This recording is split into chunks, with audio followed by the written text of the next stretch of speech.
गुरुदेव दत्त.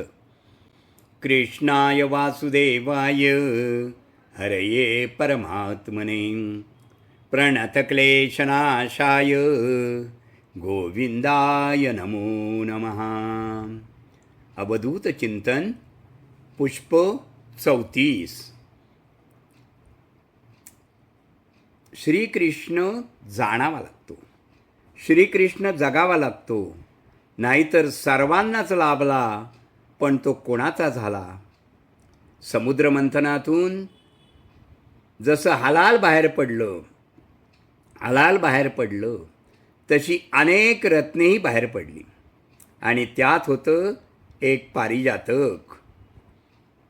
एकदा द्वारकेमध्ये सत्यभामेने कृष्णाकडे हट्ट धरला की मला तो पारिजातक वृक्ष माझ्या अंगणात हवा आहे. किती छान सुवास येतो त्याला, तो पारिजातक माझ्या अंगणातच हवा. श्रीकृष्ण हसला. त्याने समजुतीच्या स्वरात सत्यभामेला सांगितलं, सत्यभामे, पारिजातक हा अमूल्य वृक्ष आहे. त्याचा सुवास जितका मनमोहक आहे तितकं त्याचं बहरणं काही सोपं नाही. पारिजातक एका जागेवरून दुसऱ्या मातीत हलवला तर तो एकतर रुजत नाही आणि रुजला तर त्याची फुलं मालकीच्या अंगणातच पडतील असं नाही. पण स्त्री हट्टापुढे कृष्णाचं काही चालेना. रुक्मिणीने तोही तात्काळ हे झाड सत्यभामेच्या अंगणात लावायची अनुमती दिली. सत्यभामेला खूप आनंद झाला. पारिजातक तिच्या अंगणी लागला, रुजलाही, पण बहर मात्र सगळा रुक्मिणीच्या अंगणात पडू लागला. आता सत्यभामेला कळून चुकलं. आपण नको तो हट्ट करून बसलो. फुलं तर गेलीच, पण आपण त्या सुखालाही मुकलो आणि पर्यायाने कृष्ण पूजेलाही दुरापस्त झालो. आणि आता आपल्याकडे पश्चात्तापाशिवाय काहीच उरलं नाही. या उलट श्रीकृष्ण आणि राधा कृष्णाचं प्रेम म्हणजे एक भौतिक प्रेम नसून आध्यात्मिक प्रेम होतं. देवाचं आपल्या भक्तावर आणि भक्ताचं त्याच्या आराध्यावर जितके पराकोटीचे प्रेम असू शकेल ते प्रेम म्हणजे राधाकृष्णाचं प्रेम होय.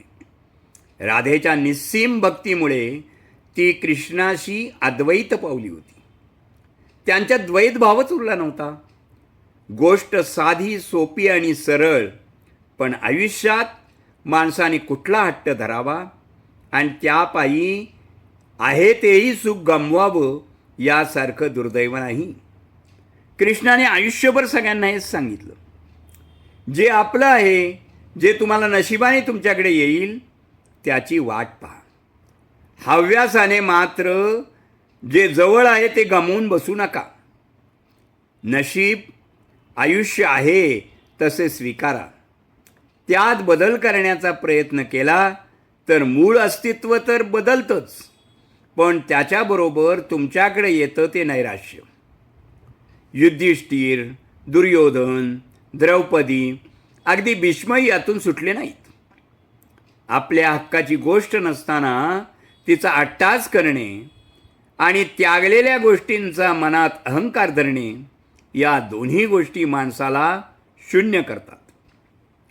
भगवंताने प्रत्येकाला काही ना काही कारणाने वेगवेगळं घडवलंय. सगळीकडे समानता येऊच शकत नाही आणि आपणही हा अट्टास कशाला करायचा, ते चुकीचंच असतं. कृष्णनीती हेच सांगते, सर्व काहींनी प्रेमाने जिंकता येतं, पण तिथे हव्यास आला की त्या गोष्टी आयुष्यात येऊनही निरर्थकच होतात. राधाकृष्ण प्रेमात अखंड बुडालेले होते. संसार सागरही तिने त्याच तंद्रीत पार केला. मीरेची भक्ती इतकी की तिने राजयोग टाळून कृष्ण भक्तीत आयुष्य कंठलं आणि योगायोगानं या दोघींनाही कृष्ण भरभरून मिळाला. तिथे तक्रारीला काही जागाच राहिली नाही. तीच गोष्ट रुक्मिणीची होती. कृष्ण जन्म सोडून कलियुगातही भीमेकाठी 28 युगापासून पांडुरंगासोबत एका विटेवर उभी टाकली आहे. अजून कृष्णसंग काय हवा? सत्यभामेला पती म्हणून लाभलेला कृष्ण कधी कळलाच नाही. कृष्ण जवळ आहे यापेक्षाही इतर गोष्टी माझ्याकडे नाहीत याचं वैराग्य किंवा वैषम्य हे तिला जास्त होतं. त्यामुळे आयुष्याचा जोडीदार कृष्ण असूनही तिला तो भेटलाच नाही. कृष्ण अर्जुनाला, विदुराला, इतकंच काय अगदी कर्णालाही भेटला. कारण त्यांच्या अंतर्मनामध्ये कृष्ण होता, त्याच्यावर त्यांची श्रद्धा होती. तिनेच विनासायस सर्वांना कृष्णलीलेत सामावून घेतलं.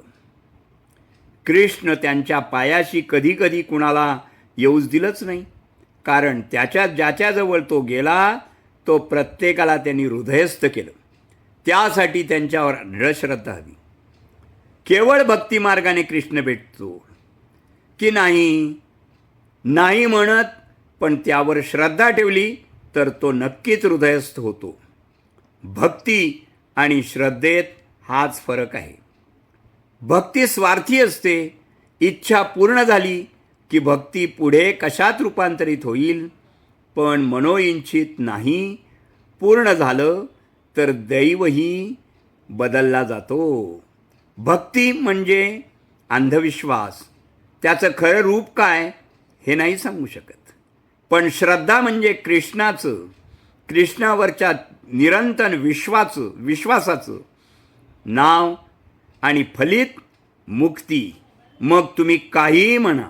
आणि म्हणूनच कृष्ण दिसायला कितीही अवखळ, सोपा, सरळ वाटला तरी ना, त्याला समजणं वाटतं तितकं सोपं नाही बरं. यासाठी मनापासून कृष्ण अनुभवावा लागतो, कृष्ण जाणावा लागतो. मुख्य म्हणजे कृष्ण हृदयी उतरवावा लागतो. नाहीतर सत्यभामेसारखा पश्चाताप आणि रुखरुख ही नित्याचीच पदरी येईल. म्हणून कृष्ण जगावा लागतो. ओम नमो भगवते वासुदेवाय. श्रीकृष्णार्पणवस्तु. शुभं भवतु, शुभं भवतु, शुभं भवतु.